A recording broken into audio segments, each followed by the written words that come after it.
ফারুক কাকা, ও ফারুক কাকা, কি অবস্থা আপনার? এবার পিছন মারা খান যান। পাপন 15 বছরেও এত পাপ করে নাই যে আপনি 9 মাসে যে পাপ করেছেন। অনেক উপকার করেছেন, অনেক উপরে চলে গেছে বাংলাদেশ ক্রিকেট টিম ধারে। আপনি বলেছিলেন যে ইতিহাসে সেরা বিপিএল হবে। এই 8-9 সিজনের মধ্যে ইতিহাসে সবচেয়ে খারাপ বিপিএল হয়েছে এইবারে আসরের। আর সবচেয়ে বেশি দুর্নীতি হয়েছে এইবার বিপিএলে।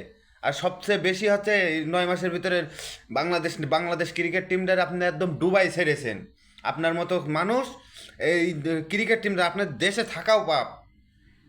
এই 9 মাসে কি দুর্নীতি করেছেন সেইটা বের করেন এখন। পাপন তো 15 বছরেও এতটা অন্যায় করে নাই যে আপনি 8-9 7-8 মাসে যে অন্যায়টা করেছেন। আপনারা এই করবেন, ওই করবেন, ওই করবেন।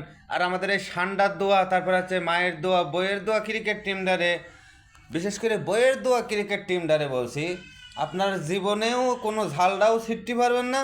আপনারা শুধু পরিবারে ওই লোকের ওইটাই ছেড়েন। একটা সময় ছিল, ওই সময় সাকিব, মাশরাফি, তামিম, মুশফিক, মাহমুদুল্লাহ রিয়াদ, মুস্তাফিজুর রহমান, রুবেল হোসেন, শফিউল, এরা এরা খেলতো। তখন আমাদের তখন আমাদের ন্যাশনাল টিমের প্লেয়াররা যদি ভালো নাও খেলতো তখন এতটা গালাগালি করতাম না ভাই। কারণ এই এখন যারা এসে লিটন, শান্ত, মাহাদি, এখন যারা আসছে, যারা আপডেট ভার্সন যারা আসছে, এদের খেলা দেখে ভাই মনে হয় না, প্রত্যেকবারই মুখের কাছে গালাগালি এসে বলে মে আই কামিন স্যার। তখন আমাদের কি বলতে হয় যে না, আসিস না, আসিস না। কি বলবো ভাই, এই বইয়ের দোয়া, সান্ডার দোয়া ক্রিকেট টিমটারে একেবারে ধুলোর সাথে মিশাইতেছে। এদেরকে যত দ্রুত এই শান্ত, লিটন, মাহাদি তাহাদি এগুলো বাদ দেন। আমাদের সময়টাই ভালো ছিল ভাই, যখন সাকিব, তামিম, মাশরাফি ছিল। তখন এদের খেলা যদি হেরেও যাইতো তাও মনের একটা বোঝ দেওয়া যেত। কিন্তু এখন এদের যে পারফরমেন্স দেখছি, জিম্বাবুর সাথে, দুবাইয়ের সাথে যে খেলাটা খেললো, একেবারে অসাধারণ একদম।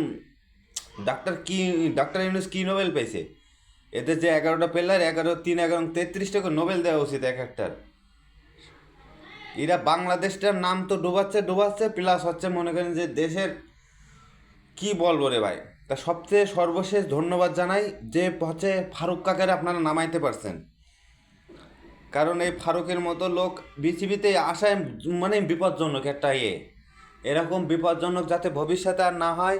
এবার নেক্সটে কীটা হবে, বুলবুল আহমেদ না, নেক্সটে আপনারা জারিয়ে দেন, ভেবে চিনতে দেবেন। সে যে দলই করুক কোনো আফসোস নেই। শুধু দেখবেন যে মানে ক্রিকেটারে যাতে আমরা সর্বোচ্চ চূড়ায় নিয়ে যাইতে পারি, ইতিহাসের সর্বোচ্চ চূড়ায়, যাতে নট অনলি মানে এশিয়ার মধ্যে, আমাদের সারা পৃথিবীতে যাতে আমাদের নামকরণ থেকে যে বাংলাদেশ নামে একটা ক্রিকেট টিম আছে যেখানে সবাই খেলতে যাইতে ভয় করে, এরকম যাতে হয়। কি বলবো, দোষ তো বিসিবি সভাপতিরা দিয়ে, দোষ হচ্ছে আমাদের এই পাড়াদের বইয়ের দোয়া ক্রিকেট টিম, যারা পুরো টিমটারে, মানে যারা ম্যানেজমেন্টের দায়িত্বে আছে, যারা শান্তরে খেলায়, যারা লিটনরে খেলায়, যারা হচ্ছে মনে করেন যে মাহাদি, তারপরে আরও কিছু কিছু আছে যারা হচ্ছে এসব প্লেয়ারদের খেলায়। কিছু বলার নেই। সর্বশেষ ধন্যবাদ দিতে চাই ফারুক কাকারে। আপনি বিদায় হয়েছেন কি আপনারা বিদায় করতে জানি না, কিন্তু যে নিউজটা দেখলাম আমি খুবই গর্ববোধ করছি। এইরকম নেক্সটে যারা আসবে তারাও যদি দায়িত্ব এইভাবে অপব্যবহার করে, তাদেরকেও খুশিং খায় একদম কেউসি দিয়ে কেটে দেবেন, ঠিক আছে?